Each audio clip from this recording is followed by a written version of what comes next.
Hey, welcome. We're in the high Sonoran Desert in southern Arizona, down by the border. You know, we've been at the El Paso Wall. We're looking for additional walls to be built in New Mexico, Arizona, and California. Eventually, go back to the Rio Grande Valley for Rebuild the Wall. That's helping President Trump. President Trump, as you know, has got the big wall he's building with the Army Corps of Engineers across the southern border. We build the wall. What we do is look for those niches that the Army Corps of Engineers, for whatever reason, whether it's private property, too tough to build, too gnarly. We're kind of like the special forces. We do the gnarly. So make sure you go to our website, We Build the Wall. Hey, my CNBC interview, special note, I was talking about these young patriots, young millennials, people probably a lot of the age of you guys, young men and women that are fighting for capitalism, free market capitalism in China. They're being tear gassed, they're being beaten by riot police, they're having rubber bullets shot at them. And it looks like this weekend, they're not backing down. It looks like this weekend, the Chinese Communist Party could instill martial law in Hong Kong. This is a global event. I want everybody to follow that because this is really shows you the weakness of the Chinese Communist Party as they try to put down their own people. I got to tell you, these young folks in Hong Kong, they're not prepared to let the world have another Tiananmen Square. Tiananmen Square, tens of thousands of Chinese citizens were murdered by the butchery of the Chinese Communist Party, and the world just kind of looked. Okay, we're gonna be trying to get these up every day. We're traveling around the country, and next week the world. Try to keep you guys up to date with what's going on down here in the high desert. Steve Bannon, thanks for watching. How does Hong Kong play into this, Steve? If I were President Xi, I'd be kind of looking here, I'd be kind of looking there, and I'd be wondering how many things I want to be juggling at once. I think I don't want something like unfortunate to happen, obviously, and it's concerning to watch. But that seems like it's helping Trump as well in this, because if that cat gets out of the bag in a big way, I don't know how that ends. You know, the world's media, which is the Party of Davos cheerleading squad, that says all this great stuff about Xi and being a global leader. Look at Hong Kong. To me, Hong Kong's inextricably linked to their leadership.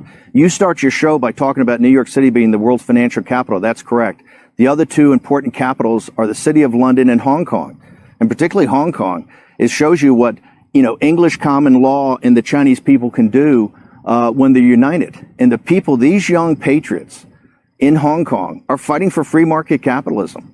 And President Xi, I happen to believe, I believe that you're going to see these patriots, these young Chinese, these millennials who are fighting for capitalism, being tear gassed, having bullets shot at them, having riot police come in and beat them. I happen to believe that they're going to stand. I don't think they're going to break. They understand what the future is. They understand how important it is to have the rule of law, and they're prepared to sacrifice themselves. And I got to tell you, I think this weekend, if the Chinese Communist Party declares martial law in Hong Kong, there's going to be some problems. And once again, I think this shows the statesmanship of President Trump. He is trying to work with the CCP that has clearly mishandled this situation. He's trying to work with President Xi. With President Xi, I think, has made consistent missteps, misreading of the strength of President Trump and the Western democracies pulling together. And I think President Xi has got to start paying attention to the signaling that President Trump has given him to get out of the situation, because I got to tell you, I don't think the world's prepared to have another Tiananmen Square. I think the world has changed in the last 30 years, and I got to tell you, if they declare martial law on Sunday, which it looks like we could be heading towards that path, and I don't think these young Chinese people are going to back down. I don't think the world's prepared to allow the Chinese Communist Party to have another Tiananmen Square against these young people.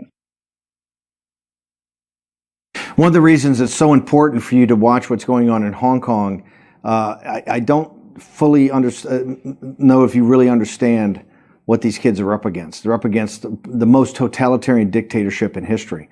The power of the Chinese Communist Party, the power of the People's Liberation Army, is massing right now at the border of Hong Kong and threatening to roll in. Tiananmen Square, which I know many of you were too young to remember, Tiananmen Square happened in 1989 and the world was quiet about it. What we know is between 10,000 and 50,000 young Chinese that were protesting the oppression of the Chinese government and actually made a replica of Lady Liberty and put it up in Tiananmen Square, which is right there in the Forbidden City, in the capital of Beijing. Once they put that up, they rolled the tanks in. And we think between 10,000 and 50,000 were slaughtered in a couple of days. That is what could happen in Hong Kong. In Hong Kong, you could have another Tiananmen. And why? Because the People's Liberation Army and the entire apparatus of the Chinese Communist Party do not want the contagion of freedom to spread in mainland China. You know, we live with freedoms that you really don't appreciate. I mean, sometimes I don't appreciate them. I get the opportunity to travel throughout the world and see the oppression throughout the world. But sometimes it's very difficult to actually appreciate the freedoms we've had, and it's been bequeathed to us from patriots in previous generations. The other day, we had this example. On the same day in Hong Kong, when these young patriots are being beaten by the riot police, tear gassed, they're having rubber bullets shot at them.